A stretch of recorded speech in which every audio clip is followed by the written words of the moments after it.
Hi guys, thanks for tuning to the episode of the Nick Egan Times. I have Michael Triantafilou, who is a great guest, a proud Greek man, a proud Greek family man, who comes from great stock, who is currently in his fourth and final year as a student, studying logistics management at Ohio State University, and an avid fan of the Ohio State Buckeyes football. Michael, welcome and thanks for coming on the podcast.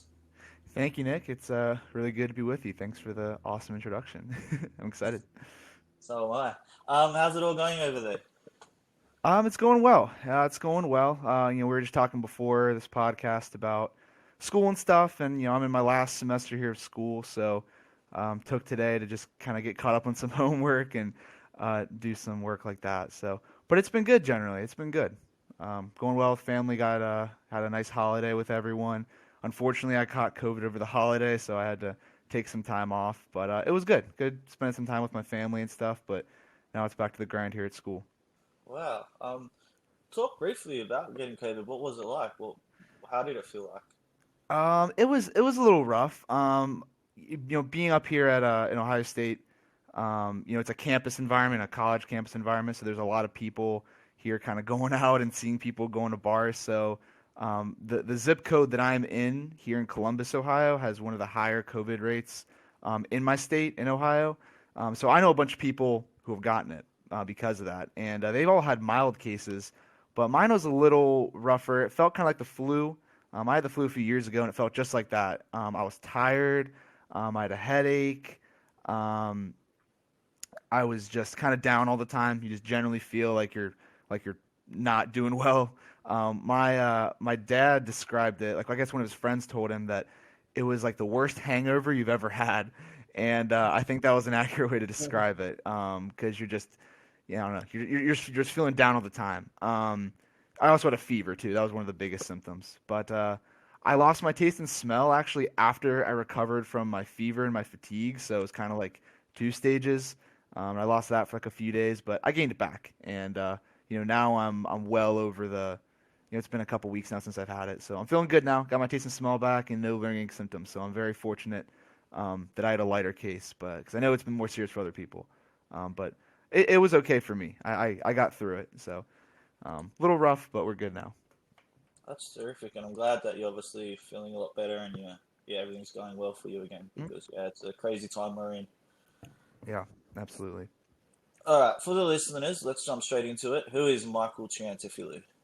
Who am I? I don't know. That's a big question, I guess. I think the way you described it was good. I'm from Cincinnati, Ohio. I know you've had a lot of my other family members on here, a lot of my cousins. You have my dad on here too, Alex. So you've probably heard from them, kind of how I grew up. So born and raised Cincinnati, Ohio, to a Greek family. My dad is Greek, and that was a big part of my childhood, a big part of my life growing up. Staying with my she taught me the language, the culture, and probably the biggest thing is an appreciation for Greek food. So I'm was always really big into that as a kid, and I think that's kind of translated into who I am now. I like cooking a lot. Something I've kind of tried to pick up during the pandemic, trying new things and trying to just experiment with that kind of thing has always been a joy. Seeing my because both my parents are avid cooks, and so is my obviously. So that was one thing I like to do, just a small hobby I've kind of picked up. But yeah, born and raised in Cincinnati, Ohio. And then after high school, decided I want to kind of travel a little far away from home, just kind of get out and see more places. And I decided to go to the Ohio State University, which you mentioned at the beginning.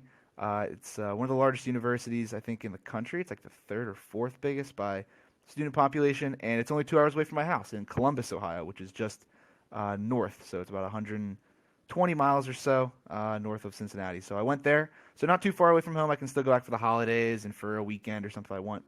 And yeah, I came here and decided to study logistics management, which is in the business school, because I wanted to do something.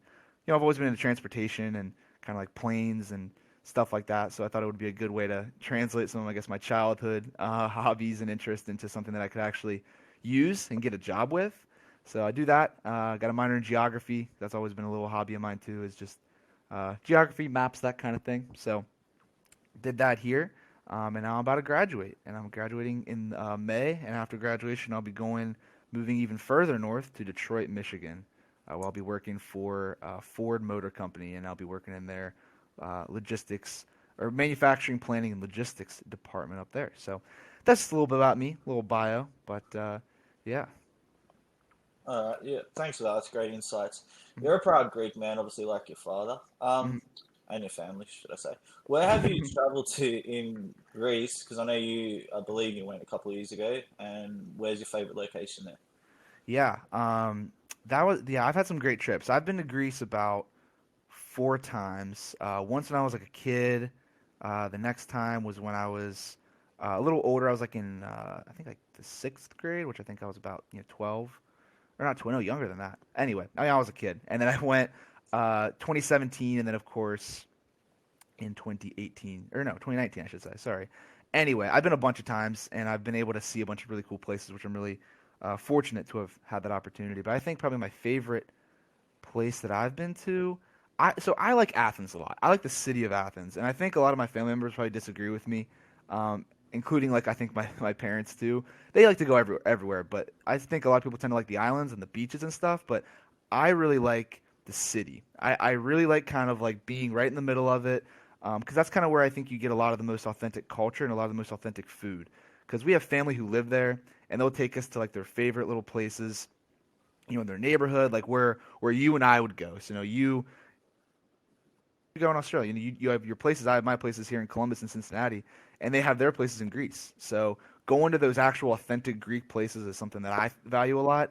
And I feel like when you go to the islands sometimes, especially the ones like Mykonos and Santorini, sometimes it's a lot more tourist centric, which can be a good thing because a lot of it's very they're really welcoming, and they cater to you a lot, and they help you. But I just kind of like trying to get a more I guess authentic experience to is one way to put it. But yeah, I like Athens a lot. But I think for other people, if I were to recommend a place, I'd probably say Santorini is one of those must-go places. As touristy as it might seem, it's got some of the most breathtaking views you'll ever see in your life. There's so many things to do there. Like we went on a boat trip where we went to the middle of that of like kind of the caldera. Where there's that like volcanic ash kind of island in the middle, and you can go in like the hot springs there, and there's all these kind of chemicals in the water that are supposed to be like good for your skin or something. And so that's always a cool experience. So I say Santorini is one of those must-go places. But if you're looking to just, but my personal favorite though is Athens. So that's probably what I'd go in Greece. And Greece is one of my favorite places to go to. Um, it's one of the few places I've been to out of the country, and I love it. So it's a great spot. Excellent. What about in the US, USA, should I say? Traveling there, where's your favorite places to go traveling there?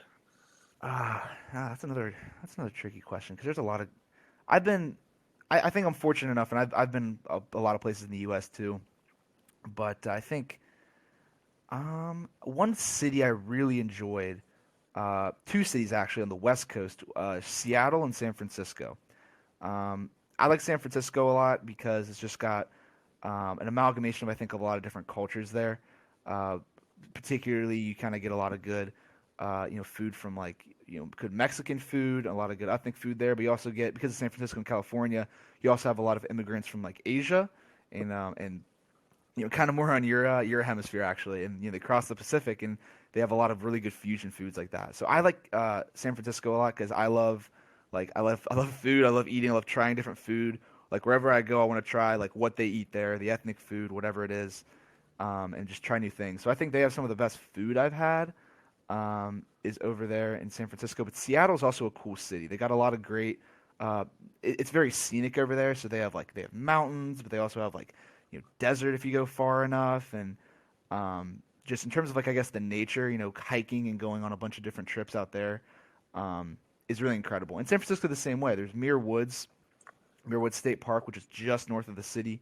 There's a lot of really good spots to go where you can hike and see stuff. So I think the West Coast is really cool, but I think you really can't go wrong with Florida. I mean, Florida, you got all your beaches um, and just kind of your typical beach vacation. So that's a good spot too. And I've been there probably more times than I've been anywhere else really. So, but I'd say the West Coast. I've only been there like 2 times, but I definitely want to make a trip out there again because it's just got some incredible sights and some incredible culture and some really good food. So I can recommend that.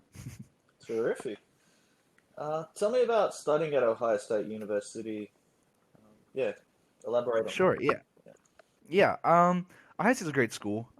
It's like I said, it's one of the bigger schools in the U.S. and kind of known throughout the country as primarily like a football school. So American football is huge in the U.S. and it's massive here in Columbus.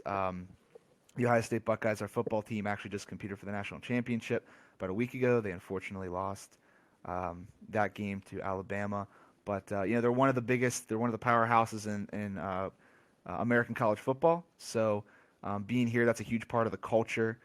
Going to football games, I'm sure it's similar to you guys and and rugby, obviously, um, which I actually played back in high school, so I can relate a little bit to that.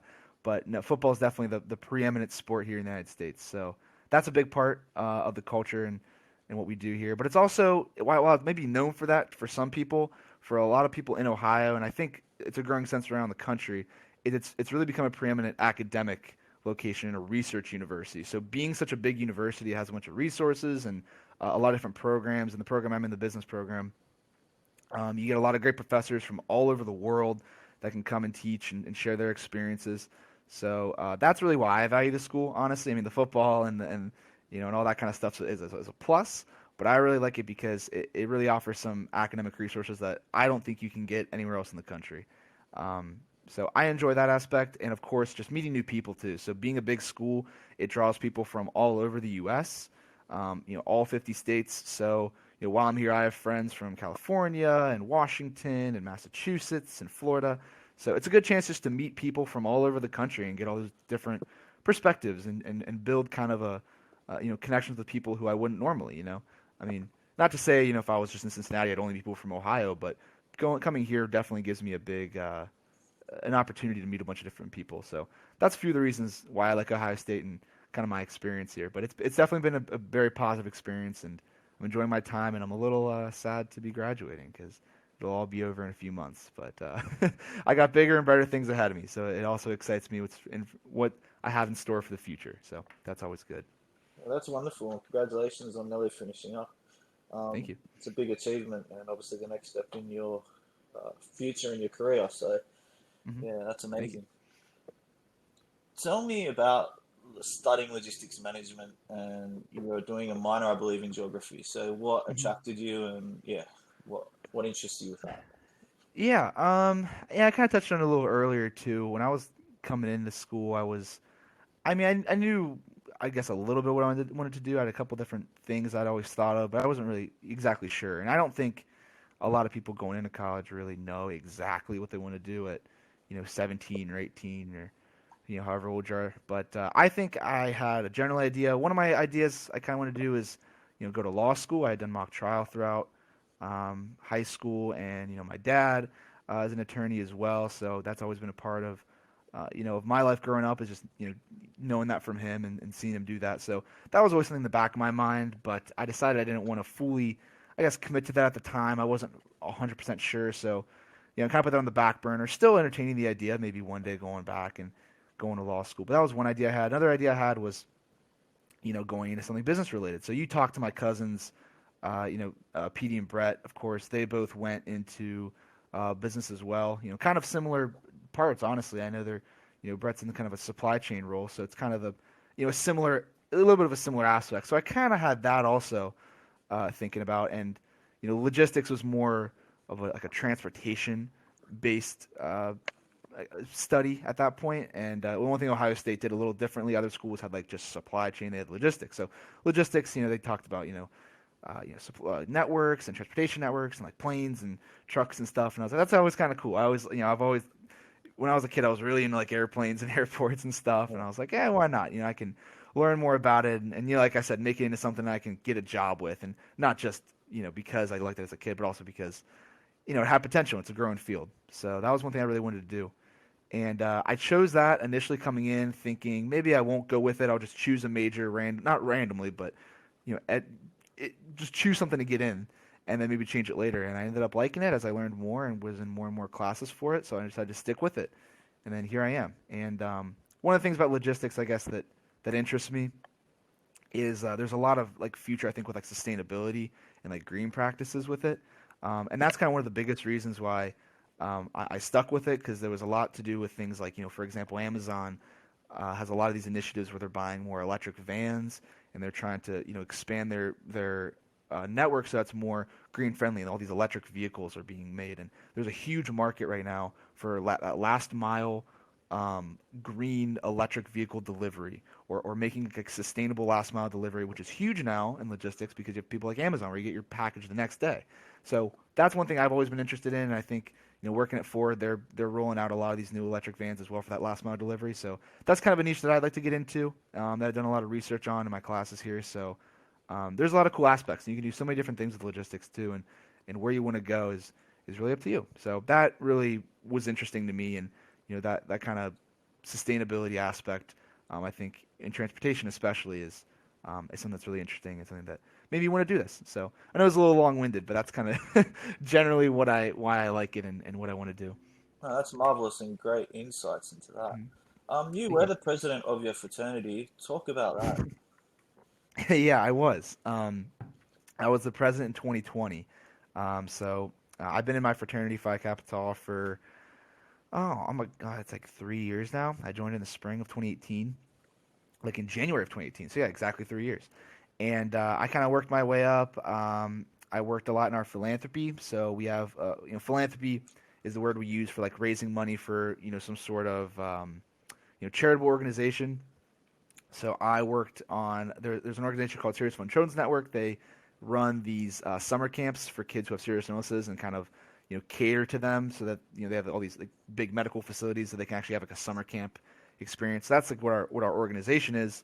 So I ran like our philanthropy efforts that raised money to go to that organization in 2018, and then I chaired the effort running like a pumpkin sale where we sold pumpkins to people in 2019. Sorry, and it was the chair for the fundraising there. We raised about $12,000 for that, and then in 2020 I ran and was elected president. So that was kind of my way up there, and as president of fraternity, it's kind of different. I think fraternities in the U.S. and I think abroad, and that's one thing I'm kind of interested too, is what you guys in Australia think about American fraternities, because I think dating back I think to like the 70s and 80s with movies like Animal House. If you ever seen that movie, that kind of set the stage for what like a stereotypical fraternity was. And I think you see it in movies and you hear about it in like TV shows, and it's a plot about big crazy fraternities and stuff. And I think that's the case sometimes. You definitely see that, but there's a lot more to it. So being a president of fraternity really gave me the opportunity to deep dive into what that was and gave me a lot of good leadership experience. Because there's a lot of different parts. You got the philanthropy stuff, but you also have to deal with things like if people are going to hold a party, like how do you do that safely? And what does a fraternity mean, and what do you want to get out of it, and how do you build those leadership skills among your guys? So it was a lot to do, and there's a lot of different parts to it. But I think fraternities at their core and being a president really showed me this is it's about building those bonds with people, building a network with people, getting to know people, and building leadership skills, because there's so many different things you can do. So like I mentioned it for the third time in the philanthropy stuff. You have to run a sale. It's almost like running a business. You got to raise money. You got to manage a budget. You have to manage distribution if you're because we delivered pumpkins to people. So it's like you got a whole bunch of different aspects, and it's a good way to kind of I think about it, almost prepare you for your life ahead. And being president, I think, gave me a lot of responsibilities and taught me a lot of stuff about how to deal with people, how to deal with conflict, how to deal with just managing people, I guess, and relating to people.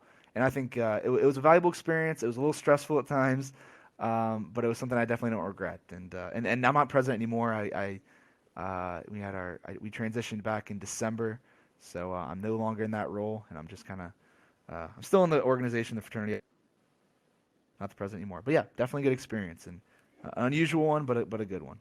That's fabulous and great insights, and I believe it's going to be a great experience, as you mentioned. Obviously, being the president, you obviously would have learned a lot as well. So yeah, I totally Mhm. understand that. Tell me Absolutely. about your interests and hobbies. You're into boating, cooking, and fitness. Talk about Yeah, there's just a couple that I listed off the top of my head. But one thing, boating, I don't know if they mentioned in the other one in the other podcasts you've done. Yeah, I listened to a few of them, but um, my family, we like to go on like boating trips and stuff. I've been doing those since I was a kid. We do those almost every summer, or pretty much every summer, where we'll go down to Kentucky. And you've actually joined us on one of them a few years ago, and that was a lot of fun. Where we go down to Kentucky and we go to a lake and either rent a pontoon or in the past we had boats where my dad and my uncle George have like co-owned a boat, and now George has his own boat, so we'll go down on those sometimes. And just hang out on the water ski. We like to ski a lot. Me and my cousin Kiriako, we like to do that. Um, tubing, whatever it is. I know you've gone tubing a few times with us, and that was a lot of fun.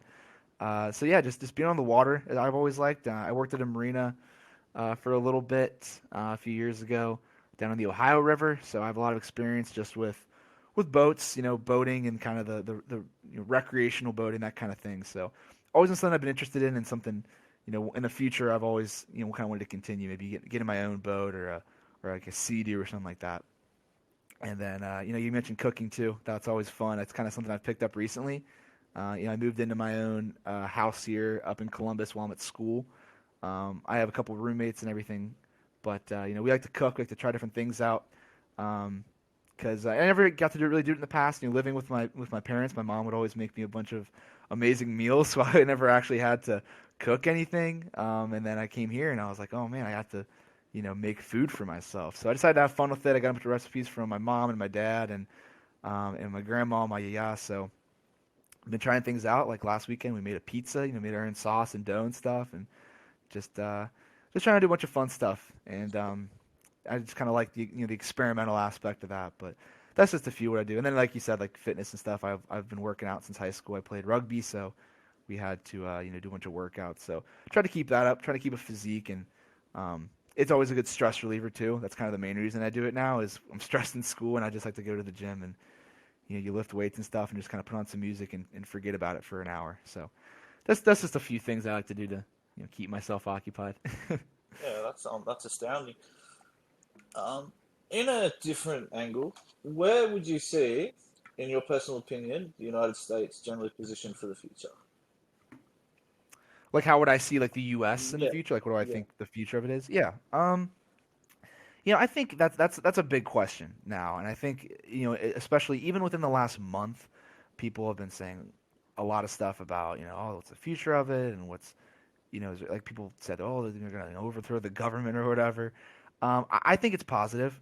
I've always had a positive outlook on it. I think you might hear a bunch of stuff in the news and stuff, and obviously the media covers it in a variety of different ways, but I do think it's generally positive. I mean, um, I think there's a lot of growing pains, and I think you can look back in history to a lot of a lot of times in U.S. history that are similar to this one. I think people are making a lot of comparisons to the 1960s, and I think I know my dad's a student of history like me, and that's something that he's taught me about, and I think he would.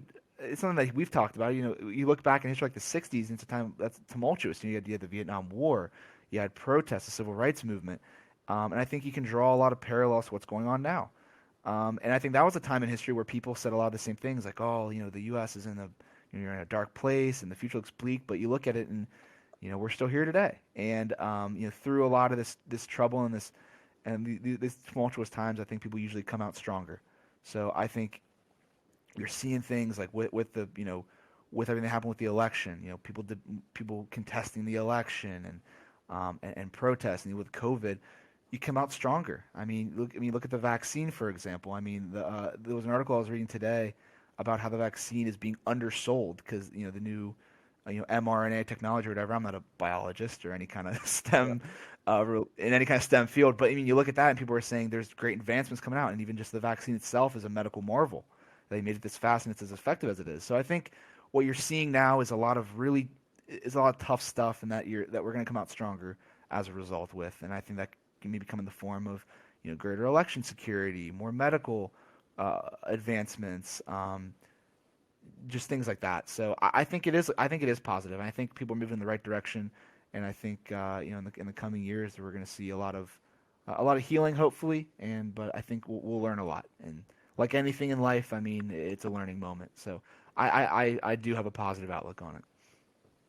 That's quite insightful, and yeah, I totally agree with you. I think technology has come a long way too, like just even through the pandemic and how people and everyone has had to adapt to everything quite quickly through the pandemic. Mm, a- absolutely. With obviously you're going to start working in the future after you finish university. Are you going to do any more traveling overseas? I really hope so. I really, really hope so. Hopefully, with how things are going, it looks like maybe travel restrictions might be lifted within the next 2 years. So, I would really like to travel. I really do want to go back to Greece. I can foresee myself and at least my parents and I going back to Greece many more times over the course of my life, which I really hope can be done and I think is reasonable. So, I definitely want to go back to Greece. It's one place. Maybe some more of like Europe, and then I think Australia. Really, I mean, that's always one place in the world that I've always kind of had an interest in, I guess. I think there's a lot of similarities between Australian and American culture in some respects. So I think that'd be a really fun place to go and just over kind of in your part of the world. So Japan is somewhere I thought it would be a really interesting place to go to. A really different place because in the U.S. More or less a lot of the same, but I think it almost feels like a different world. I think when you talk about Japanese and Asian culture, I think in general. So that's somewhere definitely like to go. Um, and yeah, maybe just a little bit around Europe. And I mentioned this earlier, but I like wherever I go, I like to eat different food. I like to try different stuff whenever I'm going, Yeah. and those are some places that I think have some really unique culinary traditions. So I think um, I like to go around there. So yeah, I definitely want to travel the world, not just over the U.S. too, just taking trips, different places around Michigan where I'll be living, and obviously coming back to Ohio and doing stuff with my family. So yeah, definitely an interest I have moving forward. Well, coming down to Australia, I hope one day you come down, and obviously you're always welcome. The door's always open. So Yeah, yeah, I'll definitely hit you up when I'm down there in the future. for sure. Michael, thank you very much for your time today. I do appreciate you coming on. I look forward sincerely to seeing your progression in life, and I hope it's a great year ahead for 2021. Perfect. Thank you. Yeah, thanks a lot for having me on. It was a pleasure. It was good to be with you. All right. Well, you have a great day, and I will speak to you soon. You too. Thanks, See you, Nick. mate. Bye.